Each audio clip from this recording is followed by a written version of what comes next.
Hai teman-teman, jadi pada hari ini saya akan presentasi mengenai pajak penghasilan pasal 21. Sebelum presentasi, perkenalkan nama saya Christina Merides Angelita, NIM C1C021218. Baiklah, saya akan memulai presentasi saya pada hari ini. Yang pertama, saya akan menjelaskan mengenai definisi dari pajak penghasilan pasal 21. PPh pasal 21 menurut Undang-Undang Nomor 36 Tahun 2008 adalah pemotongan pajak dalam tahun berjalan yang dikenakan terhadap penghasilan yang sehubungan dengan pekerjaan, jasa, ataupun kegiatan atas nama dan dalam bentuk apapun yang diperoleh dari wajib pajak orang pribadi dalam negeri. Penghasilan tersebut dapat berupa gaji, upah, honorarium, tunjangan, dan pembayaran lainnya. PPh pasal 21 tersebut nantinya akan dipotong, disetor, dan dilaporkan oleh pemotong pajak. Kemudian yang kedua, ada subjek dan objek dari PPh pasal 21. 1. Subjek PPh pasal 21. Yang pertama ada pegawai. Kedua, penerima uang pesangon, pensiun, atau uang manfaat pensiun, tunjangan hari tua, atau jaminan hari tua, termasuk ahli waris. Ketiga, bukan pegawai yang memperoleh penghasilan sehubungan dengan pemberian jasa. 4. Anggota Dewan Komisaris atau Dewan Pengawas yang tidak merangkap sebagai pegawai tetap pada perusahaan yang sama. 5. Mantan pegawai. Dan yang terakhir, peserta kegiatan yang menerima penghasilan sehubungan dengan keikutsertaan pada suatu kegiatan. 2. Objek pajak penghasilan pasal 21.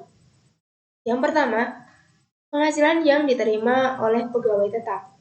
Bisa berupa penghasilan yang bersifat teratur maupun yang tidak teratur. 2. Penghasilan yang diperoleh penerima pensiun secara teratur berupa uang pensiun atau sejenisnya. Ketiga, penghasilan berupa uang pesangon, uang manfaat pensiun, tunjangan hari tua, atau jaminan hari tua yang dibayarkan sekaligus. 4. Penghasilan pegawai tidak tetap berupa upah harian, upah mingguan, upah satuan, upah borongan, atau upah secara bulanan. 5. Imbalan kepada bukan pegawai seperti honorarium, komisaris, pri, dan sejenisnya. Dan yang terakhir, imbalan kepada peserta kegiatan berupa uang saku, uang representasi, uang rapat, honorarium, dan lain sebagainya. Kemudian yang ketiga ada PTKP dari PPh pasal 21. Menurut Undang-Undang Pajak Penghasilan Nomor 36 Tahun 2008 Pasal 7, PTKP merupakan jumlah pendapatan wajib pajak orang pribadi yang dibebaskan dari PPh 21. PTKP berfungsi sebagai pengurang dari penghasilan neto wajib pajak.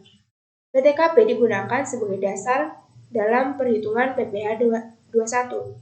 Jika penghasilan wajib pajak tidak melebihi PTKP, maka wajib pajak tidak akan dikenakan PPh 21. Sebaliknya, jika melebihi PTKP, maka hasil dari pengurangan tersebut yang menjadi dasar perhitungan pajak. Kemudian yang keempat, ada mekanisme dan tarif pemotongan PPh pasal 21.